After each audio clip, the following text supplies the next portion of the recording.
Good evening বন্ধুরা। আজ হলো 11 মে সোমবার। আজকের বরাক উপত্যকা তথা আসামের শ্রীভূমি, শিলচর, হাইলাকান্দি এবং ভারতের বিভিন্ন প্রান্তের আজকের সন্ধ্যার বিশেষ বিশেষ খবরগুলি হলো: মুখ্যমন্ত্রী হিমন্ত বিশ্ব শর্মাকে নক্ষত্র আখ্যা দিলেন প্রদেশ বিজেপি সভাপতি দিলীপ শইকিয়া। বিজেপি এবং এনডিএর বিধান পরিষদীয় দলের বৈঠক শেষে সাংবাদিকদের সভাপতি দিলীপ বলেন, রাজ্য রাজনীতির নক্ষত্র হলেন হিমন্ত বিশ্ব শর্মা। তাই 102 জন বিধায়ক ইতিহাস সৃষ্টি করে এনডিএর বিধান পরিষদীয় দলের নেতা হিসাবে মুখ্যমন্ত্রী হিমন্ত বিশ্ব শর্মাকে নির্বাচিত করেছেন। এর চেয়ে সুখের এবং আনন্দের খবর আর কি হতে পারে। আগামী 5 বছর তার কার্যকাল সফল হোক এবং সরকারের প্রতিটি জনকল্যাণমূলক প্রকল্পের সুবিধা যাতে বিভিন্ন জাতির জনগোষ্ঠীর মানুষ লাভ করেন তারই কামনা করছি। বিধায়ক মানব ডেকা বলেন, গত 5 বছরে আশার চেয়েও বেশি কাজ করেছেন মুখ্যমন্ত্রী। গত 5 বছর জনগণ ট্রেইলার দেখেছেন, আগামী 5 বছর পুরো সিনেমা দেখবেন। মুখ্যমন্ত্রী কৌশিক রায় বলেন, মুখ্যমন্ত্রী হিমন্ত বিশ্ব শর্মার আমলে আগামী 5 বছর আরও দ্রুতগতিতে উন্নয়নের কাজকর্ম হবে।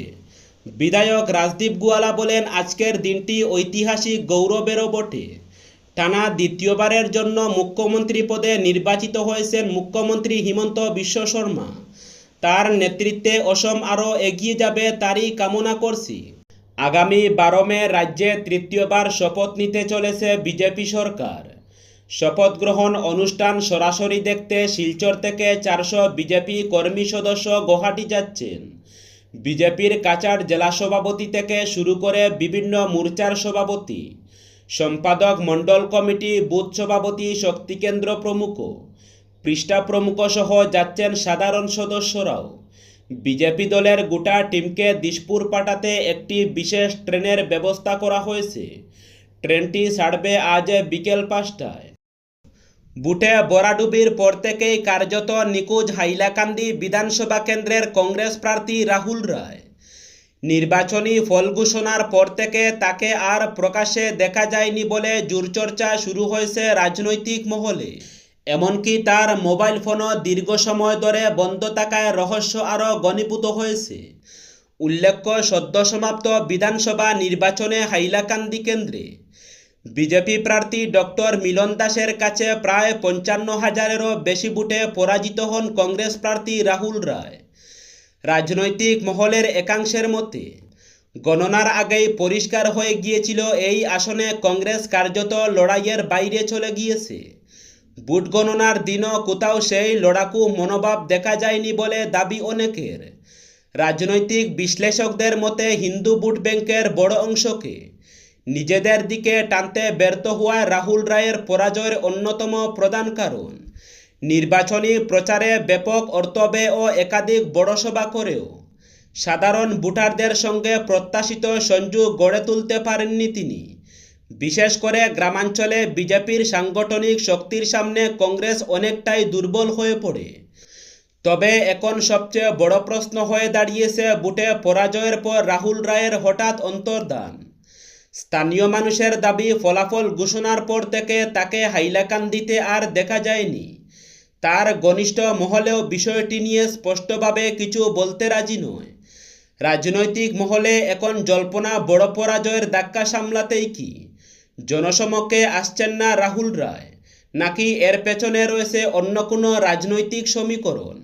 যদিও এ বিষয়ে কংগ্রেসের তরফে এখনো পর্যন্ত কোনো আনুষ্ঠানিক প্রক্রিয়া সামনে আসেনি। হেলমেট নেই তো রেহাই নেই।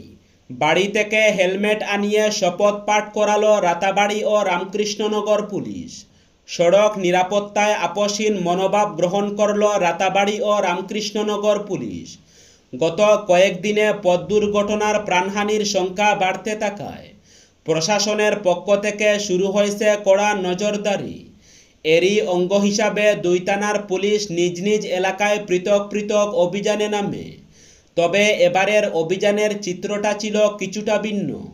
হেলমেটবিহীন অবস্থায় ধরা পড়া বাইক আরোহীদের থানায় নিয়ে কেবল সতর্ক করে ছেড়ে দেওয়া হয়নি, বরং নিয়মভঙ্গকারীদের বাড়ি থেকে হেলমেট আনিয়ে শপথ বাক্য পাঠ করানো হয়।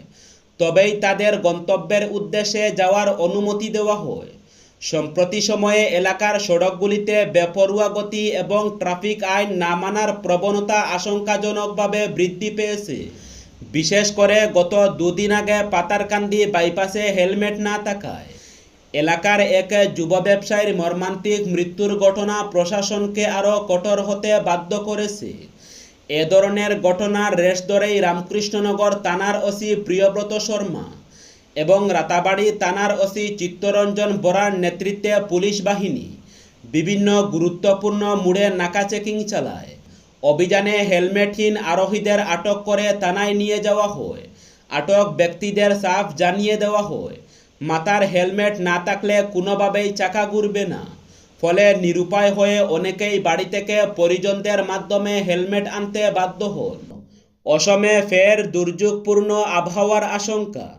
আঞ্চলিক আবহাওয়া বিজ্ঞান কেন্দ্র রবিবার রাতের জন্য রাজ্যের 14টি জেলায় জারি করেছে ইয়েলো অ্যালার্ট। দক্ষিণ শালমারা, ধুবড়ী, গোয়ালপাড়া, কামরূপ মেট্রো, মরিগাঁও, নগাঁও, হুজাই, কার্বি আংলং ও পশ্চিম কার্বি আংলং জেলার পাশাপাশি শোনিতপুর, বিশ্বনাথ, গোলাঘাট এবং লক্ষ্মীমপুর জেলাতেও এই সতর্কতা জারি করা হয়েছে। আবহাওয়া দফতরের পূর্বাভাস অনুযায়ী সংশ্লিষ্ট জেলাগুলিতে প্রবল বৃষ্টি, শিলাবৃষ্টি এবং বজ্রবিদ্যুৎ সহ ঝোড়ো হাওয়ার সম্ভাবনা রয়েছে। ঝোড়ো হাওয়ার গতিবেগ ঘন্টায় 40 থেকে 50 কিলোমিটার পর্যন্ত পৌঁছাতে পারে বলেও জানানো হয়েছে। ইয়েলো অ্যালার্টের অর্থ সাধারণ মানুষকে সতর্ক ও সচেতন থাকতে হবে। যদিও এখনও পর্যন্ত বড় ধরনের বিপদের আশঙ্কা প্রকাশ করা হয়নি।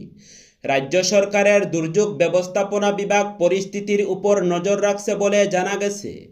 আবহাওয়া বিজ্ঞান কেন্দ্র জানিয়েছে, আগামী 24 ঘন্টার পরিস্থিতি পর্যবেক্ষণ করে প্রয়োজনে নতুন করে সতর্কবার্তা জারি করা হবে।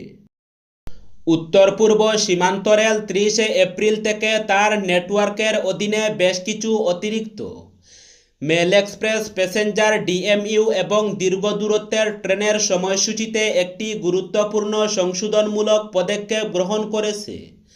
সময়ানুবর্তিতা, উন্নতিকরণ, ট্রেন পরিচালনা ব্যবস্থাকে সুশৃঙ্খল করা এবং অসম, উত্তর পূর্বাঞ্চলের অন্যান্য রাজ্য, পার্শ্ববর্তী অঞ্চল ও তার বাইরের যাত্রীদের সুবিধা প্রদানের চলমান প্রচেষ্টার অংশ হিসাবে 80টিরও বেশি ট্রেন পরিষেবার জন্য সংশোধিত সময়সূচি চালু করা হয়েছে।